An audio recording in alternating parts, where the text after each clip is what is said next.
जय महाकाल, जय भवानी। मैं आप सबका हार्दिक स्वागत करती हूं आपके अपने यूट्यूब चैनल भगवती कृपा ज्ञान प्रकाश में। आज का विषय यह है कि अगर आपको दीपक में यह संकेत दिखे तो आप समझ जाना कि आपके इष्ट देव आपसे प्रसन्न हैं। दीपक के कई सारे ऐसे संकेत होते हैं, हम यह समझ सकते हैं कि हमारे इष्ट देव हमारे प्रभु की कृपा हम पर है। और देखिए, जो साधक लोग होते हैं और जो सामान्य लोग होते हैं उन्हें अक्सर बिना दीपक के भी ऐसे अनुभव, ऐसे संकेत मिलते रहते हैं जिनसे वह समझ सकते हैं कि उनके भगवान की, उनके इष्ट देव की कृपा उन पर। लेकिन जो साधक होते हैं वह तो उन अनुभवों को समझ जाते हैं, उन्हें पता चल जाता है। लेकिन जो सामान्य व्यक्ति होते हैं उन्हें अज्ञान के कारण उन्हें नहीं पता चलता इन संकेतों का क्या मतलब है। ठीक है। और उनके साथ अक्सर यह होता है, जो साधक होते हैं या फिर जो सामान्य व्यक्ति होते हैं, जैसे रोंगटे खड़े हो जाते हैं। रोंगटे खड़े होने का मतलब यही होता है कि जब आप अपने प्रभु के नाम सुन रहे हैं, उनका भजन सुन रहे हैं, उनकी कीर्ति का बखान सुन रहे हैं, तो अक्सर आपके रोंगटे खड़े हो जाएंगे। ठीक है। सामान्य व्यक्ति नहीं समझ पाते, लेकिन जो साधक है वह समझ जाते हैं कि हाँ, हमारे प्रभु की ही कृपा दृष्टि है जिसके कारण हमारे रोंगटे खड़े हो रहे हैं। बहुत सारे संकेत होते हैं जिनसे आप यह समझ सकते हैं कि आपके इष्ट देव आपके खुश हैं। देखिए, कुछ दृश्य रूप से भी आपको संकेत मिलते हैं कि आपके इष्ट देव आपसे खुश हैं, जो दिखाई देते हैं संकेत, और कुछ अदृश्य रूप से जिनसे पता चलता है कि आपके भगवान, आपके इष्ट की कृपा आप पर है, वह आपसे खुश हैं। स्वप्न एक ऐसा माध्यम है, एक ऐसा रास्ता है जिससे आप यह जान सकते हैं कि आपके इष्ट आपसे खुश हैं। आपके इष्ट देव कई ऐसे संकेत देते हैं जिनसे आप यह जान सकते हैं कि वह आपसे खुश हैं, आप पर उनकी कृपा दृष्टि है। तो कुछ संकेत दीपक के माध्यम से भी मिलते हैं जिनसे आप यह जान सकते हैं कि वह इस समय आपके पूजा स्थान पे निवास कर रहे हैं, आपकी दीपक में विराजमान है, उनकी कृपा दृष्टि आप पर है, वह आपकी प्रार्थना को सुन रहे हैं, आपकी सेवा से वह आपके इष्ट देव खुश हैं, आपकी सेवा उन तक पहुंच रही है। ठीक है। यह भी संकेत होते हैं जो दीपक के माध्यम से हमको दिखते हैं। जब आप जोत जलाते हैं, अपने इष्ट देव की दीपक लगाते हैं, तो उस फूल बन जाता है, बहुत सुंदर सा फूल बनता है। तो वह आपको यह संकेत देते हैं कि आपके इष्ट देव आपसे प्रसन्न है। इस माध्यम से आप जान सकते हैं कि उनकी कृपा दृष्टि आपके ऊपर है। आप जो भी प्रार्थना कर रहे हैं उनसे या कह रहे हैं, वह सुन रहे हैं और उसे पूर्ण भी वह अवश्य करेंगे। यह पहला संकेत होता है दीपक में फूल बनना।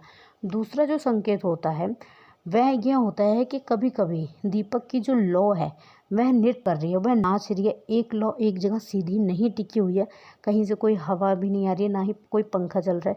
लेकिन जो दीपक की लौ है, जोत की लौ है, वह हमेशा कंटिन्यू हिले जा रही है, एक नृत्य जैसा कर रही है। ठीक है, लगातार। तो कहीं ना कहीं यह भी ये संकेत देता है कि आपके इष्ट देव जो हैं वह आपकी कृपा दृष्टि उनकी आप पर है, वह इस समय आपकी जोत में विराजमान है, आपको सुन रहे हैं, आपकी प्रार्थनाओं को सुन रहे हैं, उसे पूर्ण अवश्य करेंगे। अगला जो संकेत होता है वह होता है दीपक की लौ का भपक कर जलना, तेजी से जलना।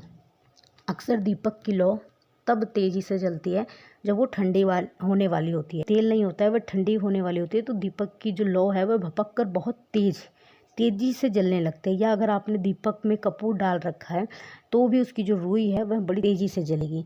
लेकिन अगर आपने ऐसा कुछ भी नहीं कर रखा है, नॉर्मल एक रुई की बातें ही डाली है, उसमें कोई कपूर भी नहीं डाला है, फिर भी जो जोत है वह बहुत तेजी से जल रही है। रोज की पूजा पाठ में ऐसा नहीं होता है, लेकिन आज की या कभी कभी की पूजा पाठ करते समय आपकी जोत बहुत तेजी से भपक कर जल रही हो, तो इसका मतलब यही होता है कि आपके इष्ट देव आपके साथ हैं, उनकी कृपा दृष्टि आपके साथ है, वो इस समय आके आपकी जोत में विराजमान है। यह जोत के कुछ संकेत होते हैं दीपक के, जो हमें यह बताते हैं कि हमारे इष्ट देव हमको सुन रहे हैं, हमारी प्रार्थनाओं को सुन रहे हैं, और उस वक्त हम उनसे जो कुछ भी मांगते हैं वह उस मनोकामना को अवश्य करते हैं और हमें प्रदान ज़रूर करते हैं।